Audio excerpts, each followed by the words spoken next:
حضرت وہب ابن منبہ علیہ رحمہ فرماتے ہیں کہ بنی اسرائیل کے اندر ایک بادشاہ محل بنانے جا رہا تھا. محل آج بھی جس آدمی کی سوسائٹی کے اندر 2-4 قلعے 2-4 ایکڑ کسی غریب کے آ جائیں وہ یا تو اسے دھمکاتا ہے یا بلیک میل کرتا ہے, کچھ نہ ہو سکے تو پھر قتل ہی کرا دیتا ہے معاذ اللہ. اور یہ خبریں عام ہمیں سننے پڑھنے اور دیکھنے کو ملتی ہیں. بادشاہ محل بنانے جا رہا تھا. ایک غریب بی بی رہتی تھی, اس کی جھونپڑی بادشاہ کے محل کے نقشے میں آتی. بادشاہ نے کہا بی بی منہ مانگی قیمت لے لو, خالی کر دو یہ مکان. بزرگوں کو اپنے جھونپڑیوں سے بڑی دلچسپی ہوتی ہے. بچے سوسائٹیوں میں چلے جاتے ہیں, ابا جی کہتے ہیں مجھے گاؤں میں رہنے دو, میرا یہی دل لگتا ہے, مجھے اس گھر سے دلچسپی ہو گئی. اماں کہنے لگی بادشاہ میں یہاں بیاہ کے آئی تھی, خامد انتقال کر گیا, اولاد اللہ نے دی نہیں, میں پکا ہوا پھالوں, گر جاؤں گی تو تیرا ہی ہے, لیکن مجھے اس آشیانے میں رہنے دے. یہ گھونسلہ میں نے تنکا کر کے بنایا, مجھے رہنے دے, نہ مجھے نکال. کہنے لگا میرا نقشہ خراب ہوتا ہے. بی بی سارا دن مکان میں بیٹھی رہتی کہ میری جھونپڑی ٹوٹ نہ جائے. ظالم کی نظر میں آ گئی ہے کہیں میرا یہ آرزوؤں کا محل چکنا چور نہ ہو جائے. سارا دن ڈیوٹی کرتی. بادشاہ نے بھی 2-4 سپاہی کھڑے کر دیے, جب گھر سے نکلے تو بلڈوز کر دینا, مکان کو گرا دے. وہ خاتون کتنی دن بندہ بیٹھ سکتا ہے.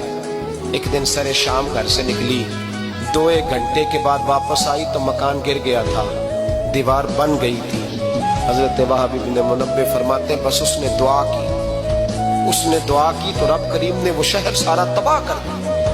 اس بی بی نے 2 جملے کہے تو الٹ پلٹ دیا وہ سارا شہر. میرے نبی کریم علیہ السلام نے فرمایا جب مظلوم کے ہاتھ دعا کے لیے اٹھتے ہیں تو عرش کا مالک آسمان سے کہتا ہے کھول دے سارے دروازے, اس کے بیچ کوئی پردہ نہیں رہنا چاہیے, آنے دے. مظلوم ہے, اس پر ظلم ہوا ہے. لوگ کہتے ہیں میں بے چین رہتا ہوں صاحب, مولانا صاحب, پیر صاحب, وہ گھر کے کونے سے چیخنے کی آواز آتی ہے, کوئی دم مل جائے, کوئی تعویذ ہو جائے, کچھ ایسا ہو جائے کہ بچت ہو جائے, کوئی ایسی پھونک لگ جائے کہ آرام آ جائے. تو میں کہتا ہوں بھائی اگر بڑے دم کرانے سے بھی فرق نہیں پڑا, اگر بڑے تعویذ لینے سے بھی چیخیں بند نہیں ہوئی تو ذرا ٹٹول کے دیکھ لو, کہیں کسی یتیم کی آہیں ہی نہ دفن ہو وہاں, کہیں کسی غریب کا گوشت تو نہیں دبا لیا, کہیں کسی کو لوٹ کے تو دیوار نہیں بنا لی, کہیں کسی کا مکان پہ قبضہ کر کے تو نہیں بنایا. اگر لوٹ اور حرام کا مال ہو تو پھر چیخیں بند نہیں ہوتی, پھر سکون سے سویا نہیں جاتا, پھر وہاں آرام کی نیند نہیں آتی. حضرت وہب ابن منبہ فرماتے ہیں بی بی آئی اور آ کر کے اس نے جب دیکھا میرا گھر ٹوٹ گیا ہے, محل ٹوٹ گیا ہے, حالات بدل گئے ہیں, تو خاتون آتی ہے اور میرے بھائی دعا کی تو اس نے انداز ہی بدل کے رکھ دیے. مکان سے نکلی تو مکان ٹوٹ گیا, اور فرماتے واپس آئی تو ہاتھ پھیلا کے پتہ کیا کہتی ہے, کہتی اے اللہ میں تو موجود نہیں تھی, بتا تو کہاں گیا تھا. تو بھی موجود نہیں تھا, میں تو نہیں تھی, پر تو کہاں تھا. بس رب کریم نے حضرت جبریل کو حکم دیا, فرمایا یہ بستی الٹ دو, ساری تباہ کر دو, یہ لوگ نہیں رہنے چاہیے, جو ظلم تو سہتے ہیں بغاوت نہیں کرتے, نہیں رہنے چاہیے. صاحب طبقات کہتے ہیں محبوب پاک نے فرمایا بھائی کسی شخص کو میری طرف سے کوئی تکلیف پہنچی ہو تو بدلہ لے سکتا ہے, بدلہ لے سکتا ہے. کسی کو تکلیف پہنچی, صحابہ پھوٹ کے رونے لگے, محبوبہ کرم ہی کرم ہوا ہے, رحمت ہی رحمت آئی. آپ کے بارے میں گمان کرنے والا بھی دائرہ ایمان سے نکل جائے گا. حضور آپ کیا فرما رہے ہیں؟ فرمایا نہیں بھئی اٹھو.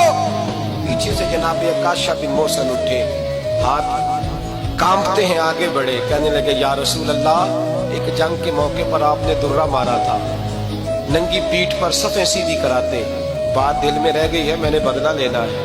نبی کریم نے فرمایا بلال دوڑ کے جاؤ, فاطمہ کے گھر درہ پڑا ہے, درہ لاؤ. سیدنا بلال حبشی کہتے ہیں میں گیا, دستک دی سیدہ طیبہ طاہرہ. حضرت فاطمہ فرمانے لگی بلال کیسے آئے ہو؟ اماں جی وہ درہ چاہیے تھا. سیدہ کو تشویش ہوئی, کہنے لگے بلال نہ تو جنگ پہ جانا ہے, نہ جہاد ہے, نہ کوئی ایسا موقع ہے, حضور کی تو طبیعت مبارک بظاہر بڑی علیل ہے, درہ کیا کرے گا؟ حضرت بلال عرض کرنے لگے اماں جی ایک صحابی بدلہ لینے لگے ہیں. صاحب طبقات نے جملے لکھے ہیں, کہتے ہیں بی بی صاحبہ نے درہ بھی دیا اور امام حسن حسین کو بھی باہر نکالا. فرمانے لگی عکاشہ سے کہنا 100 درے مارے ان 2 شہزادوں کے جسم پر,